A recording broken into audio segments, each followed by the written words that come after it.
ভয়াবহ লোডশেডিংয়ের কারণে চ্যাম্পিয়ন্স লিগের সেমিফাইনালে বার্সেলোনা ও ইন্টার মিলানের মধ্যকার ম্যাচটি নিয়ে জেগেছে শঙ্কা। গতকাল ইউরোপের দুই দেশ স্পেন ও পর্তুগালে ব্যাপক লোডশেডিং দেখা দিয়েছে, যার ফলে দুই দেশের গণপরিবহন ও বিমান চলাচল বন্ধ হয়ে যায়। পরিস্থিতি গতকাল রাত থেকে কিছুটা উন্নত হলেও এখনও পরিস্থিতি স্বাভাবিক হয়নি। এদিকে চ্যাম্পিয়ন্স লিগের ম্যাচ খেলতে আজ বিকালে ইন্টার মিলানের বার্সেলোনায় যাওয়ার কথা। ক্লাবটি সেই পরিকল্পনা অনুযায়ী এগোবে কিনা তা এখনও নিশ্চিত না। ম্যাচটি আগামীকাল রাতে বার্সেলোনার অলিম্পিক স্টেডিয়ামে হওয়ার কথা। এদিকে লোডশেডিংয়ের কারণে সোমবার মাদ্রিদ ওপেনের তৃতীয় রাউন্ডের খেলা স্থগিত হয়ে গিয়েছিল। ইতিমধ্যে স্পেনের রাজধানী মাদ্রিদে শত শত মানুষ ভোগান্তিতে পোহাচ্ছেন। হোটেলগুলোতে থাকা অতিথিরাও বেশ ঝামেলায় পড়েছেন। এমনকি জরুরি নয় এমন অপারেশন পর্যন্ত স্থগিত করতে বাধ্য হয়েছিল হাসপাতালগুলো।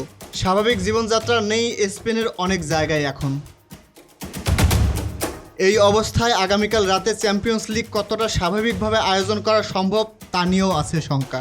স্প্যানিশ গণমাধ্যমগুলো লিখছে, আজ রাতের মধ্যে পরিস্থিতি স্বাভাবিক না হলে ম্যাচটা বাতিল হয়ে যেতে পারে। Zahid Hasan, BD archive.